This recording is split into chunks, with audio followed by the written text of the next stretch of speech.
Good frosty morning to you. It's 30 degrees out this morning. The sun is out. It's supposed to be 67 for a high. Right now there's no wind. It's been very windy lately. Feed the chickens while we're talking. I get some food scraps and then they got some grain. They're gonna be in heaven today. We need to get working on the house. I think we're gonna put some more siding up today or maybe some soffit. I haven't decided yet. We're gonna see how the weather is and what we should be working with, because when the wind is out, we don't want to do soffit material at all. And we went to go use the lift out back behind the house. That style lift that we have is not going to work. I talked to the guys over at Main Equipment Rental where we rented this lift from. They have another lift. It's called the Nifty lift, which is pretty nifty. What this thing can do. It's less than 4 feet wide, they tell me.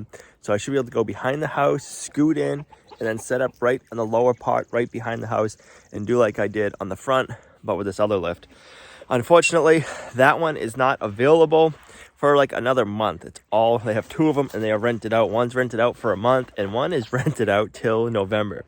They said these things are awesome.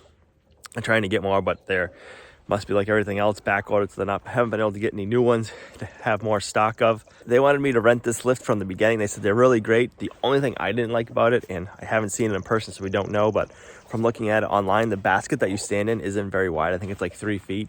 So I wanted a wider basket so you could walk in there, and stretch out a little bit more across and not have to constantly move the machine or the arm of the machine to make it so you can work better.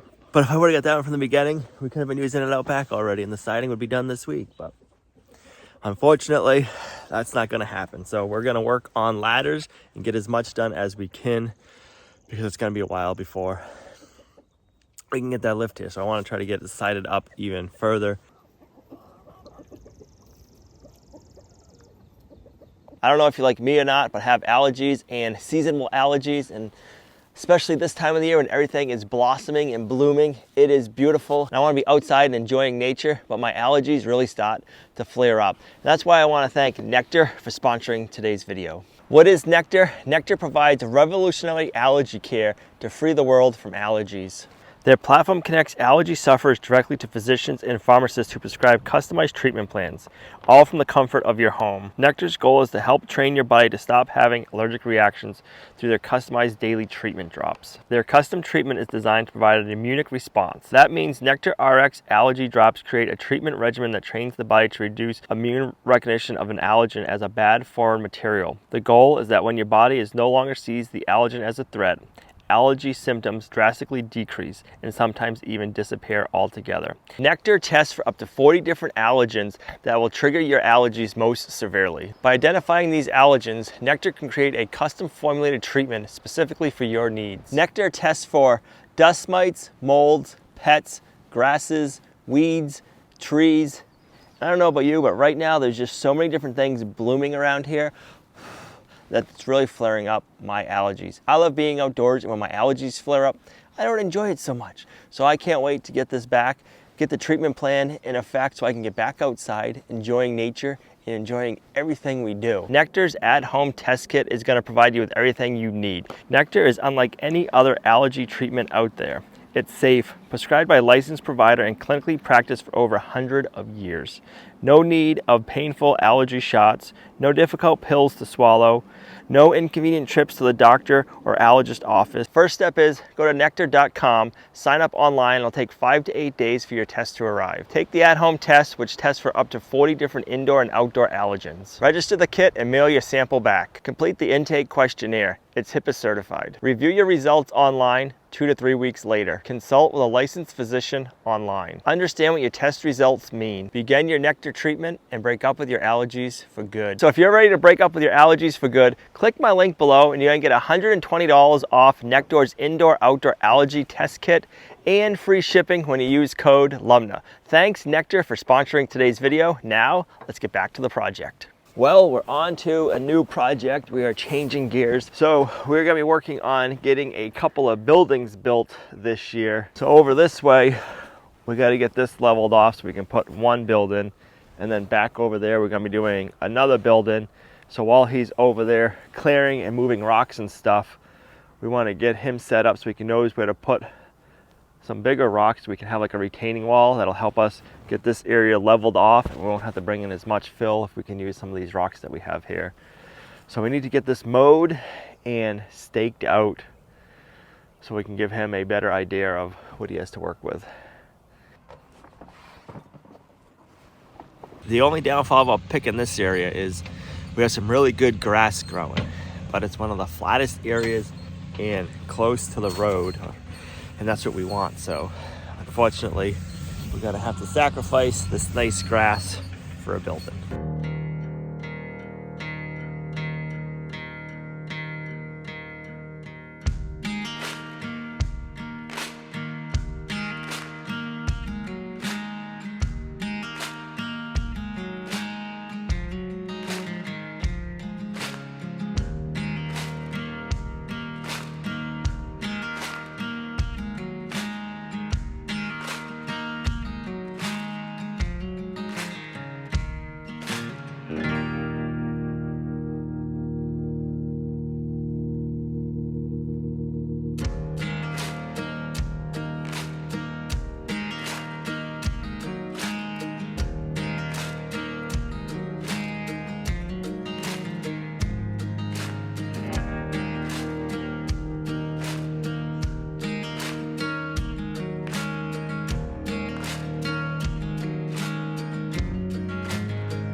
I can't get over how nice the grass is coming in here.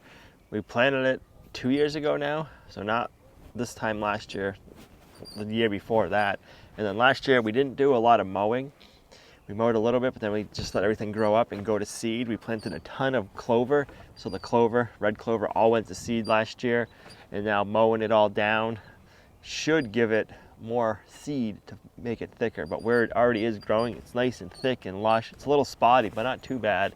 Over in this area, I mowed by the road the other night, but I'm trying to stockpile some grass. We're hopefully gonna need that in a little while. So as much as I wanna kind of go ahead and mow it all, it's gonna be something else mowing it for us, which is even better. So now we gotta get over here and start getting some measurements and layout where this next building's gonna go.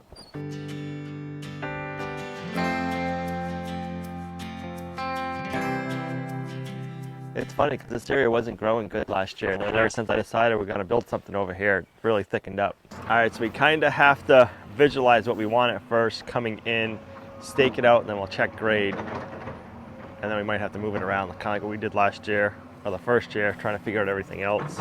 It takes a little bit of back and forth to get it perfectly. So basically you need to lift it up because of the road, you don't want the water. We don't gotta have it perfect as high as the road, but we gotta have it up, and then we can make drainage. It doesn't gotta be that high. If we're doing it this way and setting it off, we just gotta have it level, and then we can contour everything else around it.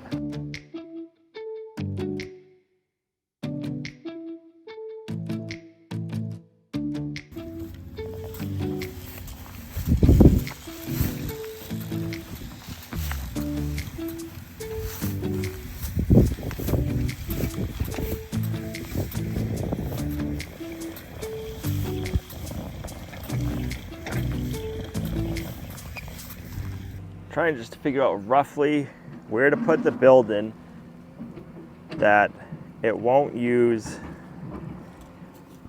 as much fill as other spots. There's different ways we can put this building. We'll have the same effect, but we're just trying to maximize the area and do it so we don't need to bring more fill in. So we're trying to keep in mind solar, because we're going to have solar in this building. So we want to make sure we have a good south-facing area for solar panels. We want to make sure that later on, if we want to have an area to store trailers, there's an area we can do that, and we're not having it on this side, so you're seeing it from the house. It's more that way, and you're keeping that stuff over there. And we got to keep in mind which way the water is going, and snow removal, and just all those sorts of things, like the snow coming off the roof, easy for plowing and all that fun stuff. So there's just a bunch of different things we're trying to take in consideration right now while we're figuring out the layout. We started off going a different direction, but we were looking and we're thinking that's going to take a lot more fill than doing it the way we were originally thinking. So we got a little bit more layout to do, and then we'll show you our thoughts. We have our corner set. Now we want to make sure it is square. So we're going with the 3, 4, 5 method. I've never done it this way before. Hold this end at 3 feet on there. Yep. So if you mark 3 feet. And then 4 feet. 4 feet. I'll give you the.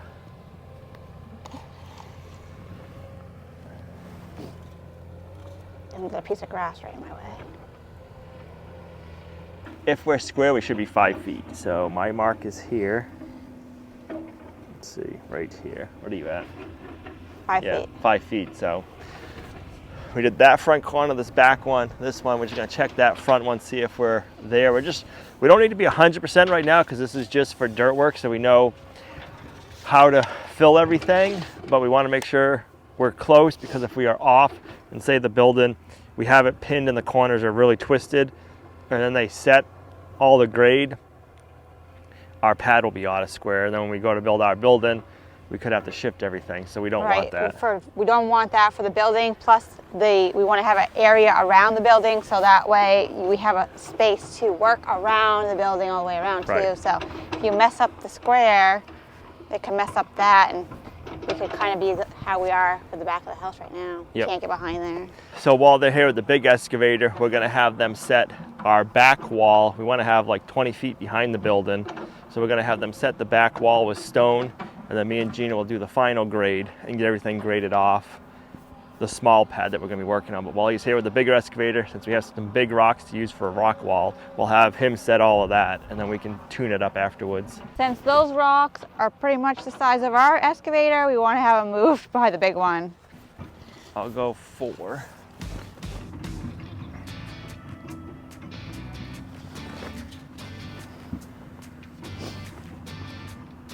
So you're a little short. So we're about 1.5 inches off. I mean, this string, it's kind of messed up from, actually, if I do that, we're 1/2 inch off. So it's just the grass that's messing us up now. The grass, and yeah. So that is going to be, I think, the final resting place for this building. Next, I need to get out our transit, and I need to set on these the height of what we're gonna want, the grade. So that way we know where it is. So we're gonna have to get the front grade off of this road here so we know where to set everything. So we go get the transit set up, we can get that figured out.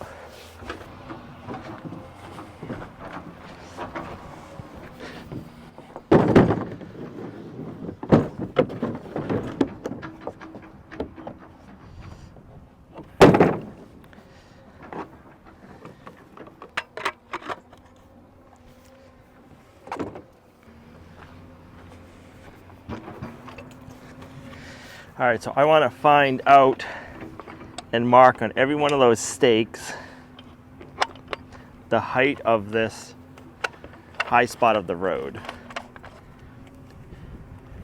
We don't want to have the building lower than that, because when it rains out and the water runs off the road, it'd be running into the building. And we don't want that. So it's kind of crazy when you try to eyeball grade. I have a problem with it, and you'll be like, oh, it's only this far off. We ran into that a ton when we were doing the septic or the leach field. We thought it was like off just a little, and it was off a ton. And I'm like, really, it doesn't even look like that at all. So it's very, very deceiving. So if we think it's off a good amount, I'm a little nervous to see what it really is. So this right here is the same height as that. So basically this down here is the height we want, and we're gonna mark. So which corner should we start with first? What do you want to be? Let's go with the front ones, and then we'll see how far off the back Okay. ones really are. Let's just go to this one because it's closest. Okay.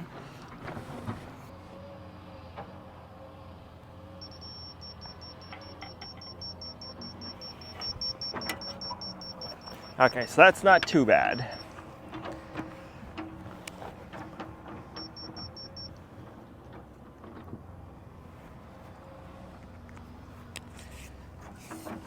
You know what's gonna be scary? You know what's gonna be scary? What's that? That one. That back corner, I know.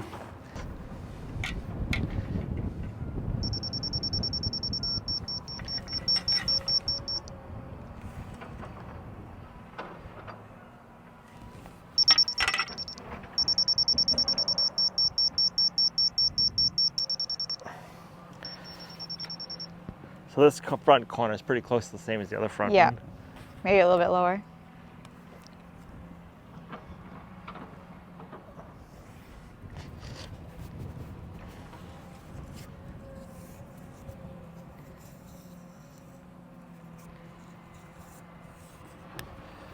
Only if all four corners were just that much.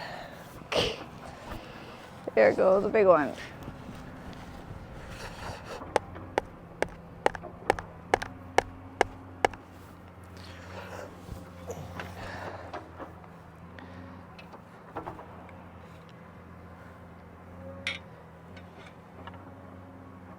Uh-oh. Is it working? Oh gosh.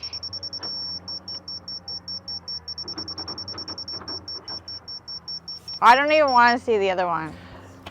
Right?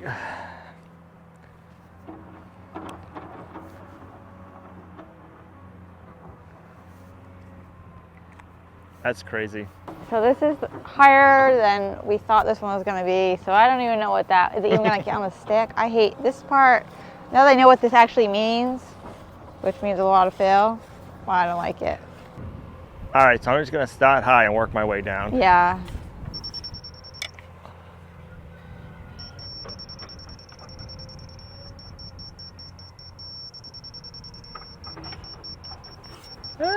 It's not too far off from that other corner. Yeah, but I just thought this was the lowest one and we wouldn't have to do so much on that side.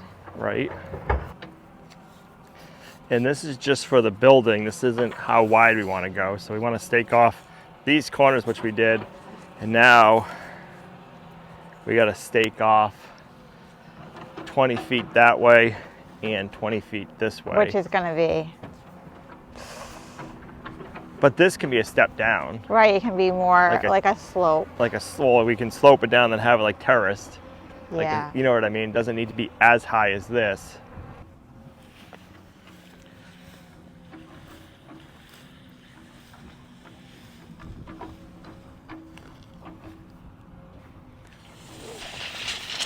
All right, so that should be 20 feet off of that. So let's measure 20 feet from that corner down.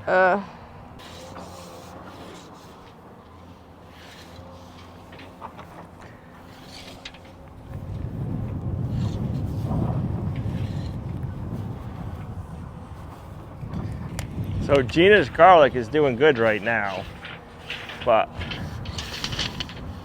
after this, I'm not sure. So this is the second season of garlic. We planted this last September, I think, or October. So we're hoping we can kind of leave it here until we can harvest this year and then move it. All right, I am a little nervous to check these next two. Make sure we are on. We are. All right, so right around here. But this will just give us a good reference point.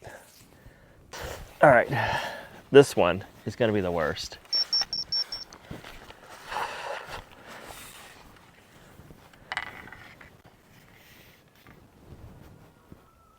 Really?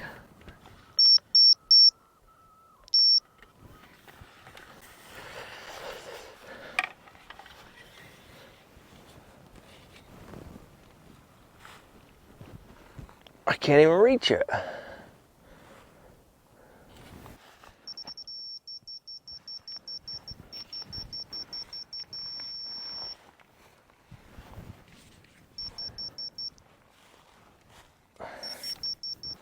I'll have to figure that one out later, but it's higher than the stake itself.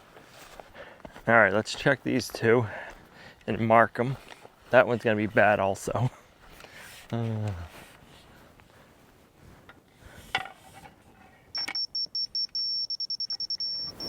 So that one is right here.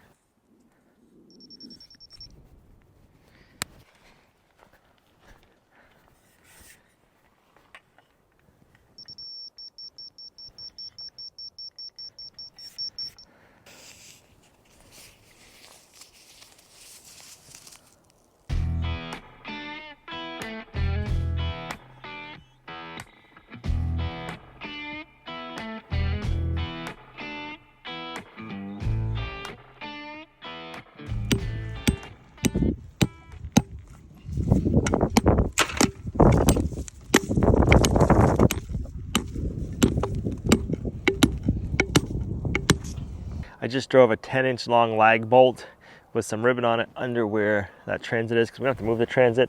So this way, when we want to come out and make marks again, I'll know like the rough area that we had it to kind of keep everything the same and we're not kind of messing our grades up. So that'll be close. Anyways, I think that'll work. So we kind of got everything marked except that far back corner. We know it's higher than that stake, unfortunately. So we're gonna be building some rock walls with all the rocks. Luckily we have rocks around here that we can be taking some of the rocks, bringing them forward, putting them in, and then layering and making our rough base with that. And then we'll bring in some really rough fill, and then we'll get it all top dressed nicey nice.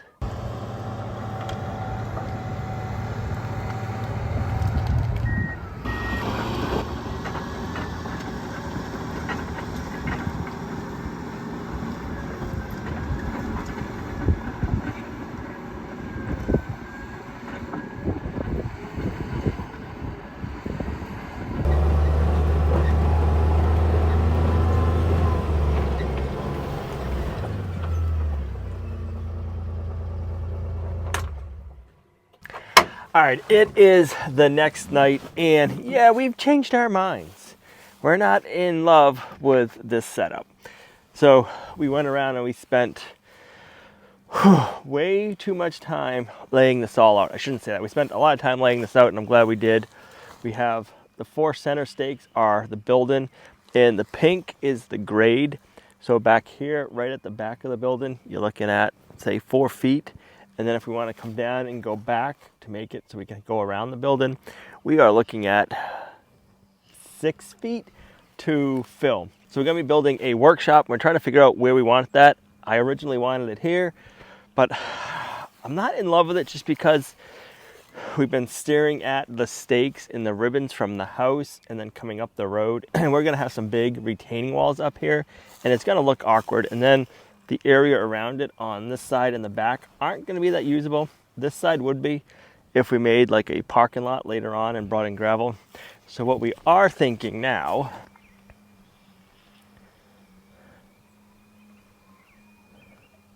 I guess I should step back for 1 second and explain what we're looking to do. We're looking to have winter housing for our animals, and that's one of the reasons we're getting this area cleared. We want to put the winter housing over here. Now I am thinking, after looking and seeing how well this is working out over here, we're going to put the workshop and the barn, winter housing, whatever you want to call it, over here, and it'll actually work out for quite a few reasons. One, we'll already have a lot less dirt work to do because he's already over here working this area, and we can just make it there 2 spots for buildings.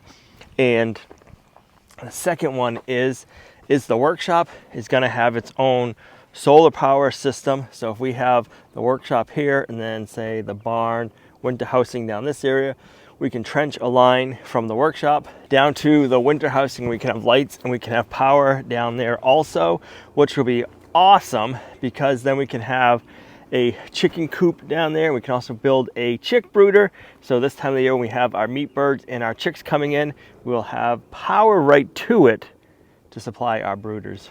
Let's walk back up here by the road and we can get a little better the mosquitoes out, we can get a little better bird's eye view of what's going on.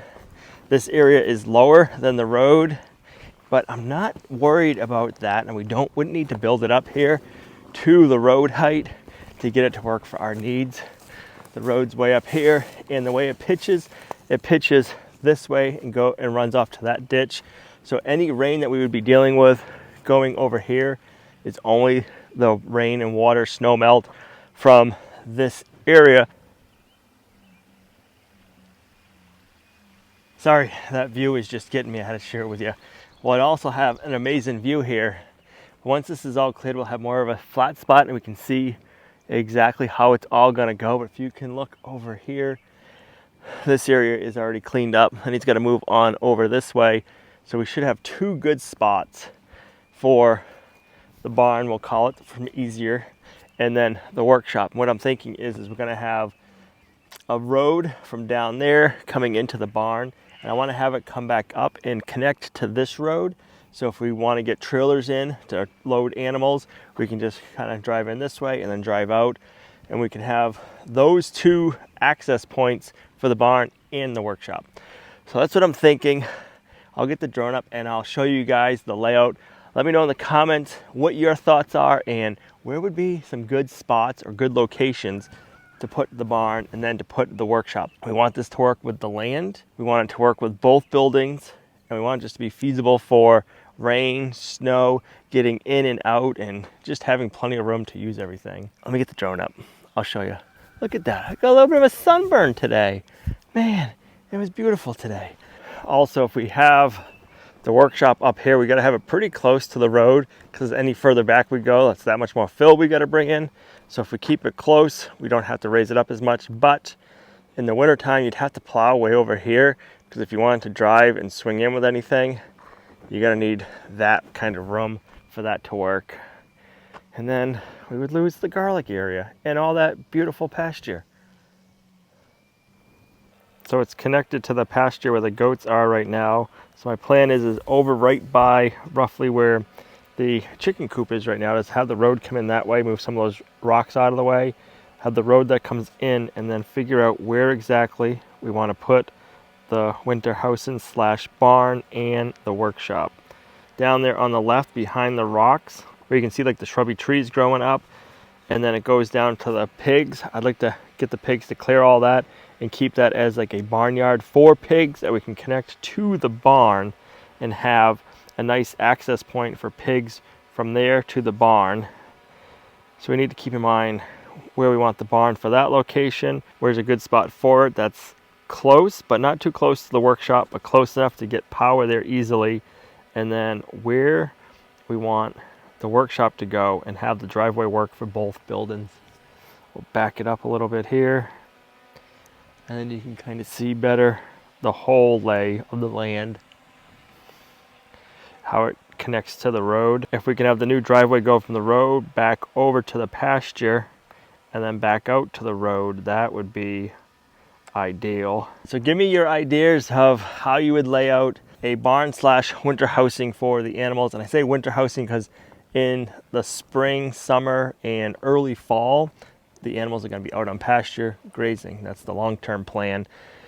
This will be the housing for the wintertime. We're going to be using this for a compost factory. So we're going to be deep bedding our animals, and we're going to be growing a good layer of manure base and good compostable material like wood chips, shavings, straw, hay, whatever we can get for bedding, and it's going to pile up throughout the winter. It's going to get packed down. We're going to layer it with corn, and then come springtime, we'll put the pigs in there. We'll get the pigs to turn it all up. Then we can go in there and we can collect it, and then we'll put that in a manure spreader. We'll spread it, and that'll be our fertilizer, but it's going to be natural fertilizer for all of our pastures.